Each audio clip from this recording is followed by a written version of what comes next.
everyone, welcome back to my channel. So today I'm going to be doing a reading vlog where booktubers choose what I read for a week, and I'm so excited to film this. I did a recent vlog where I went book shopping and I got a lot of books, and now I need to get through my physical TBR, but I am the worst at like choosing what to read on my own, so I have some help from some friends. The first person that I asked to choose for me is Sara, and I'm so excited that she decided to participate because she's one of the first booktubers that I ever came across, and I just had no idea that this corner of the internet even existed.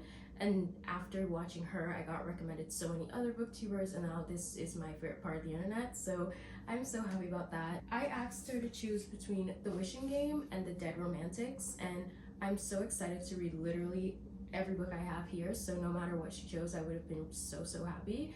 But she decided to go with The Wishing Game by Meg Schaefer, and I'm so excited for this. I don't really know anything about this, but one of my friends in real life too have recommended this, so everyone clearly loves it, so I'm ready to know what the hype is. I don't even know what genre this is. I literally know nothing. I'm pretty sure there's magical realism in this, and that has been one of my favorite things in books recently.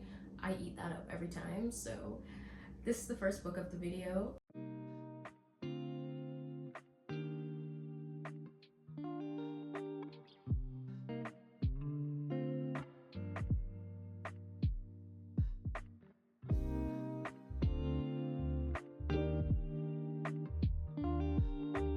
The prologue starts off in May, and it's currently May 8th. I love when that happens, when it's like a month in a book and I'm reading it in that month. It's also my mother's birthday, so happy birthday, Mom.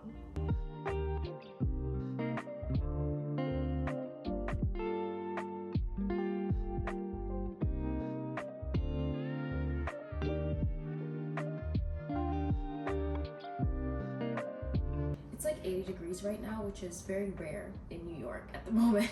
And it's gonna rain for the rest of the week into next week, so I'm gonna go on the roof and enjoy it.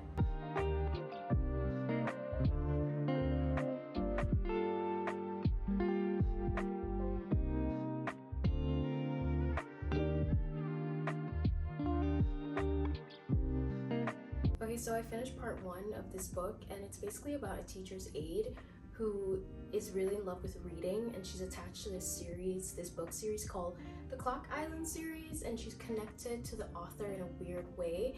And the author is hosting a contest where only one person will get the final book in the series because there's only one copy of the book. I don't know what that's about. I think I'll understand more when I continue, but he's hosting that contest, and she is also going through this personal struggle where she wants to adopt one of her students, and she's really attached to one of her students who's going through a really bad time in life, but she can't because she doesn't have enough money and she doesn't have enough stability in her life to do so. So the adoption process just hasn't worked out for her, and somehow she thinks like winning this contest is the solution to her problems.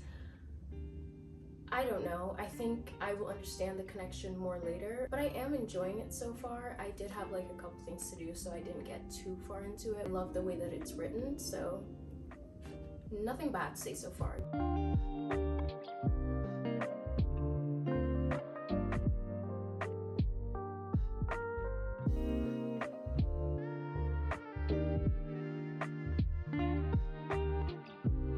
So it's the next day, and I only have 40 pages of this left, and I've been loving it so far. There's this like element of, there's a lot of riddles in the contest and the game, and I feel like I'm watching a game show. And like, you know when you watch a game show and you're like yelling at the TV, that's what it feels like. It feels pretty interactive, and I love that, even though I'm not good at riddles, so I have not been interacting much, but it does like have that element, and it's just so cozy. One thing I didn't expect from this book is for the characters to go like deeper into their own personal issues and their vulnerabilities. I really didn't expect to unpack all of that because this book is just so short. It's literally tiny. It's only 278 pages, and within 200 pages we do learn a lot about each and every character that's so important to the story. So I've really enjoyed that element too, and there's like the tiniest like potential for romance in here which has been great, but it's just not on the forefront of the story, which I love that too. It's overall just been such a nice cozy read, so when I'm done reading the rest 40 pages, I'll let you know my final rating.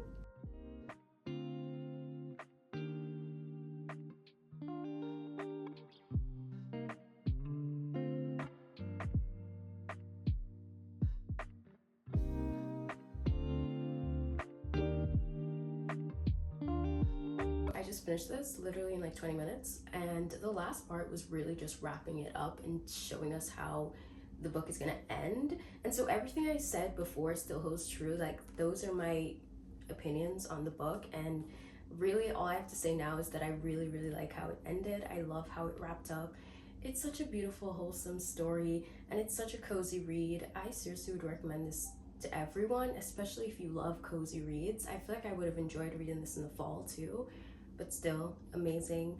Thank you so much, Sarah, for choosing this one for me, because I probably wouldn't have picked this on my own. I've already settled on giving this a 4.75 stars. It didn't like have that exact 5-star feeling, but it was still so good. This was so fun to read. I'm recommending that all of you go read it right now. And again, thank you, Sarah, for participating. I am gonna go do other things, and I'll let you guys know my next read later. I mean, it'll be 1 second for you, but okay, so the next booktuber that I asked to choose a book for me is Khalilah D, and I love her videos so much. The first video I ever watched of hers was a 24-hour reading challenge, and it was like one of the first that I've ever seen, and I remember thinking, this is actually an insane challenge. But also I remember thinking, this is before I had my YouTube obviously, I remember thinking it wasn't that hard, and I was like, oh yeah, this looks pretty easy, and I just want to apologize because I've done it now. It's not easy at all. So I love her videos so much, and I'm glad she decided to participate in this too. I asked her to choose between Mad Honey and The Dinner List. I'm very excited to read these both, although I'm kind of less excited for this one because I've recently heard like it goes very into talking about bees, and I think that's just not what I expected, but it still could be interesting. So I don't know, I'm not writing it off. I'm just kind of scared of it and all the bee talk. And then The Dinner List, this is something that I was recommended when I went to my last book club and we read expiration dates, so I'm excited for this one too. So between these two, she chose for me to read The Dinner List. Thank you so much, because as I said, I was a little bit scared of this one. Yay, I'm so happy. Also, it matches my nails. Got a little blue going on. I'm so sorry. Anyway, I will come back with updates. The sun has like gone, so I probably won't film much. I'll be back to tell you more about this later or tomorrow.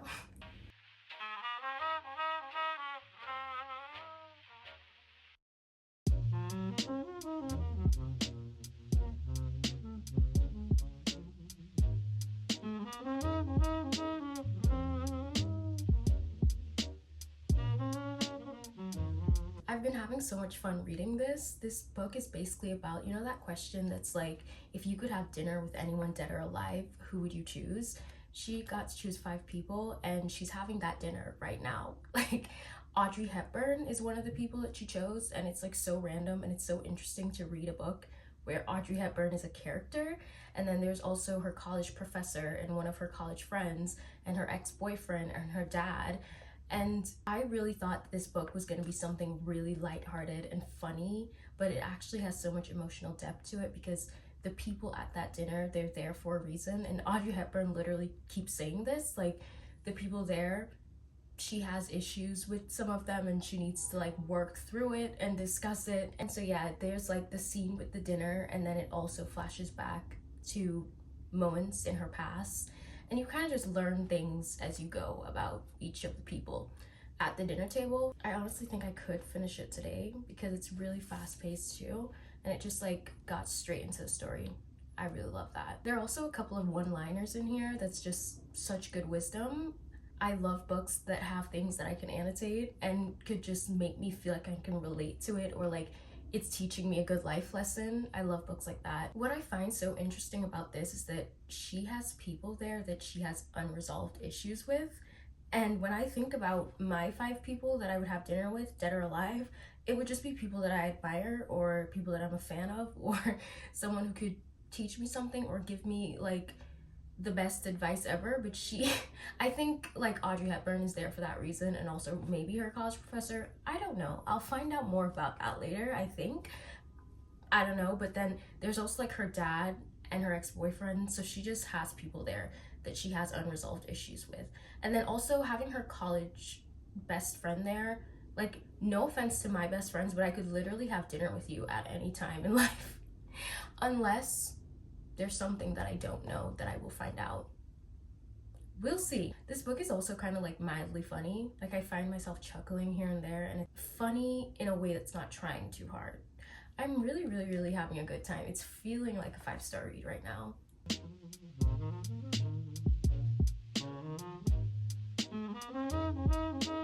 I love how Audrey Hepburn doesn't really say much. She kind of just gives her input here and there, which just makes so much sense to me because we don't know Audrey Hepburn. Like, she was this celebrity. The author couldn't exactly like write how she was because she didn't know her. You know, does that make any sense?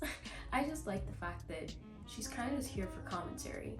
I remember when I read Expiration Dates by this author, I went on a little rant about how it was based in Los Angeles and she was like romanticizing Los Angeles in the book, and I hated that part and I found it boring because I don't love Los Angeles, but this one is set in New York, so I am happy and I'm recognizing things that I know. She said McNally Jackson is her favorite bookstore and McNally Jackson is my favorite bookstore. All is just well when books are based in New York for me.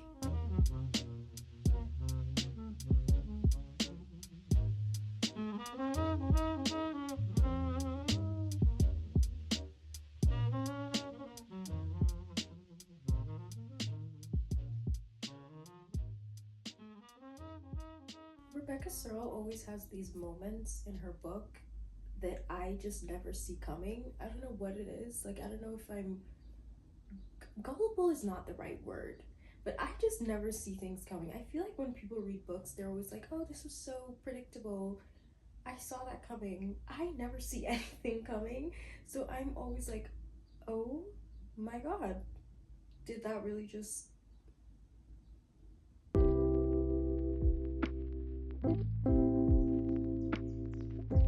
So I finished this a lot earlier, but I never said anything about it because I was sad. I think I said this earlier, that this book had way more emotional depth than I thought.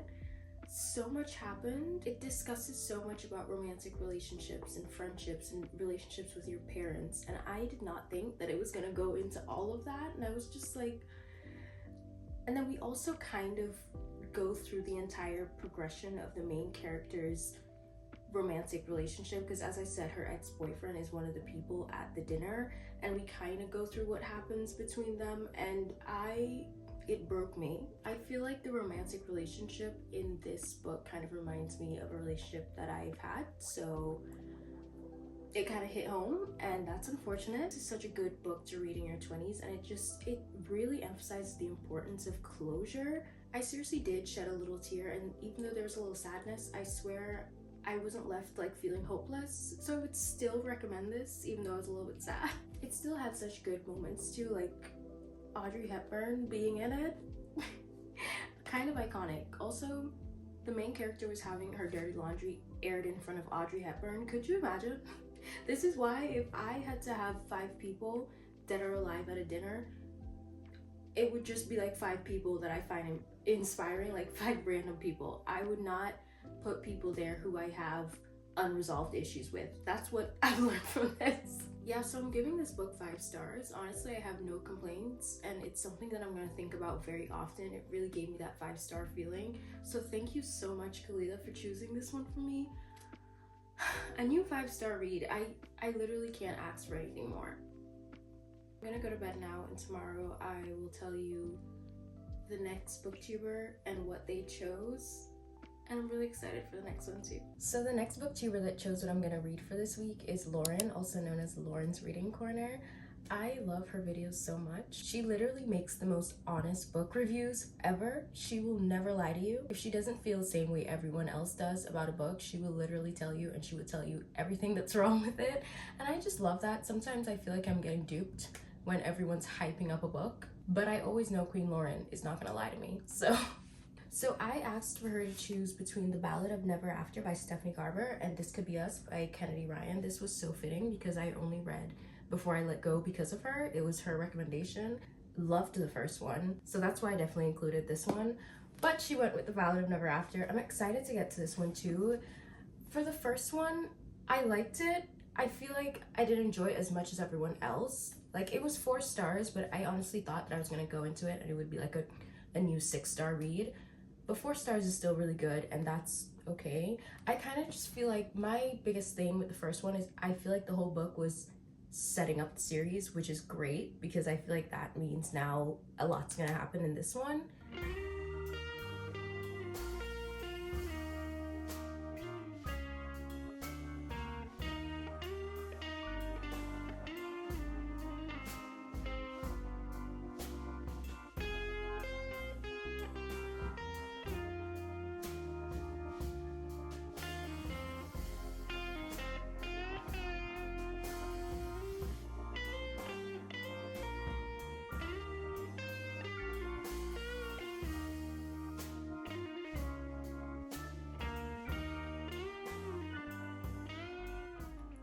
It's like 2 a.m. and I just finished this and I have no words. The ending of this is actually insane. I never really said anything while I was reading this. I have no idea why I just didn't update the vlog. But basically, it's hard to explain what a book is about when it's the second in a series. It's about this girl that's desperate to stop the boy that she loves from marrying someone else. And so she makes a deal with the Prince of Hearts and everything just kind of backfires on her and everything just starts to crumble. It just becomes this whole mess. That's basically what the first book is about, and then it continues on into this book. And it's just very fairy tale-esque. It's such an entertaining and easy and fast-paced read. I said that the first one was like, it was good. It was mild. Like, too much didn't happen, but I feel like this one made up for it a lot. So much happened, and almost too much happened. My heart is broken. There were like parts of this where I was like giggling and kicking my feet, and then I continue and I'm like, what is happening? Thank you so much, Lauren, for choosing this one for me. I'm so glad that I read it, and now I just want to go on to reading the third one, but I can't do that. 1, because I don't own it, and 2, I have to read another book for this video. And I'm so excited to read that book too, but it's just, I don't know how I'm supposed to move on from this. Hopefully I will go to sleep and wake up ready to move on from it. But for right now, good morning. Last night I didn't even say what I rated The Ballad of Never After because I was just so tired and out of it. I was in pain from the ending. I'm gonna rate this 4.75 stars. It was so good. It was so close to a 5-star, but there was like, basically after 50 pages, I was so into it and things were already happening that was like really grabbing my attention. But then there was like some parts in between that I was kind of like, not exactly losing interest, but I was getting too distracted by like my phone and stuff. And I feel like if it was a 5-star read, I wouldn't be getting distracted by my phone. So yeah, 4.75. I also rated The Wishing Game 4.75, but I feel like it's different. It's just, this is what the rating scale is. Honestly, if I could rate this like 4.95, I would. But let's just leave it at 4.75. I'm also rating a lot of these books really highly, and I promise you that I'm being completely honest and I'm not just glazing. The reason why all of these are rated so highly is because I'm at a point now that I very well know if I'm gonna love a book or not based on how people describe it and how it's described on the back of the book, and I just don't spend my money on anything that I'm not like sure I'm gonna enjoy anymore. I used to buy a lot of books just because they were popular and I like had FOMO, and I still do have FOMO sometimes. And I feel like I'm gonna leave that for like Kindle Unlimited and stuff, but when it comes to spending money, I just focus on the books that I'm like so sure I'm gonna love. I just went book shopping and I was very adamant in getting books that I felt like I would really like. And it's going well so far. Again, thank you, Lauren, for choosing this one for me, but you're the reason that I'm going to Barnes & Noble today to pick up the third one. But yeah, I had an amazing time with this, and I can't wait to see what happens in the third book, because right now I'm just left with my heart in pieces. So the next booktuber that I asked to choose a read for me is Shawnaci Schroeder. She has the most cozy vlogs ever, and she gives the best romance recommendations, and she has so many recommendations from indie authors that I've never heard of before. She doesn't just recommend the same things that you've been hearing over and over again. I literally love her videos so much and her entire vibe. She's always in nature, and she's such a book fairy. That's the best way to like describe her. I love her videos, and I'm so glad that she decided to choose a book for me. I asked her to choose between Nora Goes Off Script by Annabelle Monaghan and also Binding 13 by Chloe Walsh, and she chose Binding 13. I'm so happy about this choice. Again, would have been happy with either one, but I'm ready to like see what this is all about. I've seen so many good things about it. And one of my close friends, this is one of her favorite books ever. So I have this on my Kindle though, so I think I'm gonna be reading it on my Kindle. I personally left this one for last because I heard that it was emotional. I don't know how true that is, but I also feel like I'm gonna get invested in the series and I'm gonna want to continue it right after. So I think it was good that I left this one for last.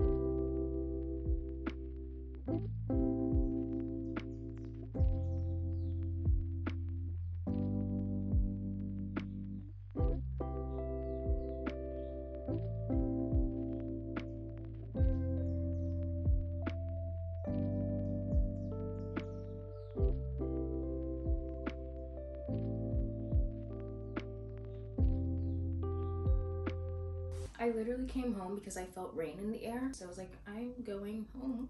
But I got what I needed. I was gonna like go to a cafe and read, or I was gonna try to go to a park and read. Because if you go to a cafe, you have to spend money. And matcha's at home, coffee's at home, food is at home. So I really wanted to go to a park, but as I said, felt rain in the air.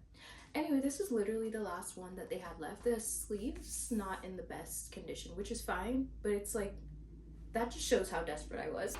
I noticed this, and that is so cute. I'm only like 4 chapters into binding 13, and it's weird so far. Honestly, I don't know what else to say other than it's weird. One thing about series though, I feel like I always feel weird about how the people talk and the way they act, and then I get used to it and I fall in love with them. It happened with Magnolia Parks. I was like, I don't know if I like this, and then literally like 3 chapters in, I was obsessed, and it's one of my favorite series ever. So I will continue, but now for now the writing's kind of weird. The way that they talk is weird, but also like cultural differences maybe. I don't know. I don't know. But it's also they swear a lot, and it's just like, how is this YA? You guys are letting your kids read this? I already had a quote that I like highlighted though. How do I find that? Low-key don't even know how to use this thing. Okay, I found it. It says, I once read somewhere that we mature with damage, not age, and I was just like, excuse me, that's such a heartbreaking thing for a little. Actually, how old is she? Is she like 17? I don't know. I know the guy is 17. I don't know how old she is. That's such a heartbreaking thing to say for a teenager. My Kindle was telling me that I have 24 hours left in this book, and that's terrifying to me. But now it says 18 hours. That's still terrifying. I feel like every book when I start it usually says like 7 hours or something, or even less than that. 18 hours to go.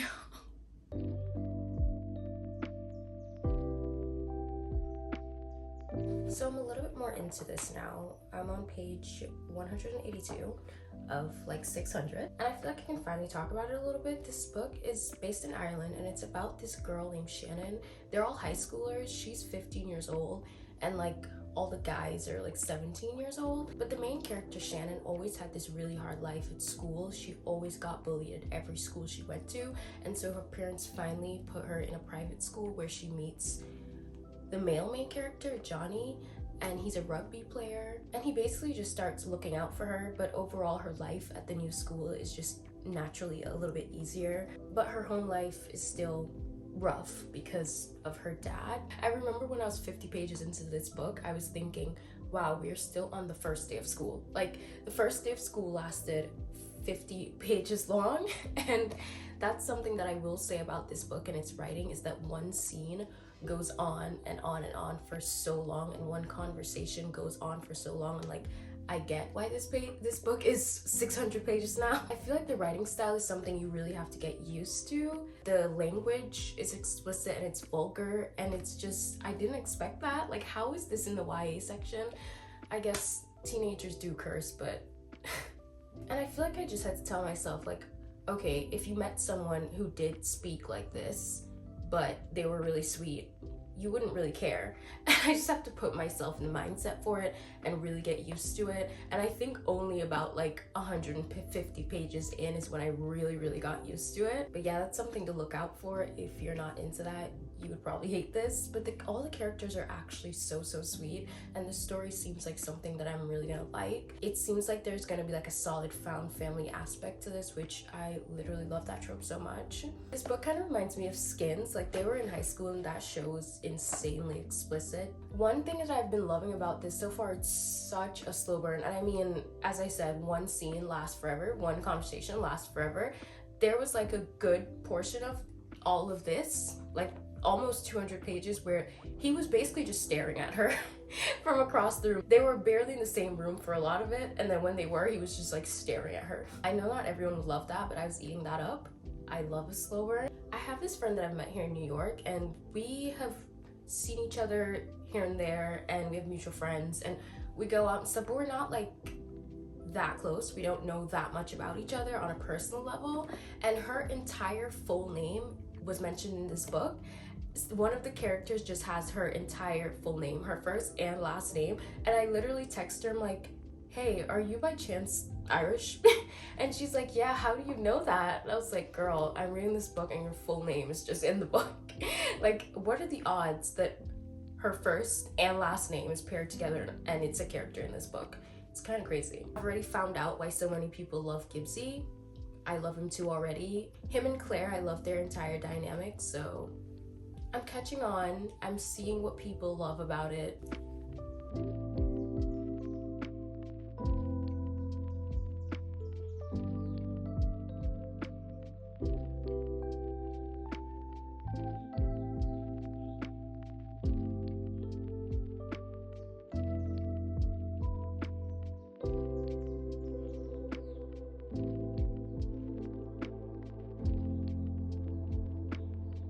I just completely binged this tonight. I don't know what got into me.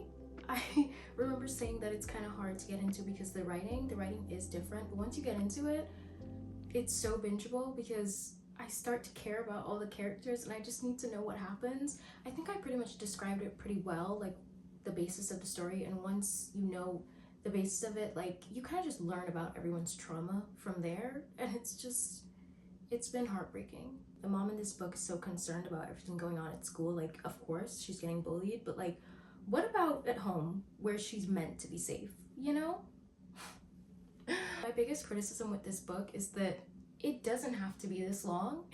Basically, when something happens between the two main characters, Shannon and Johnny, so the thing happens with them, right? And we read about it, of course, we're there, we see what happens, and then the next scene would be Shannon telling her best friend what happens. So we're reliving the scene that we just read about. And then the next scene would be Johnny telling his best friend what happened. And so we're reliving it for the third time. And it's just like, that was unnecessary.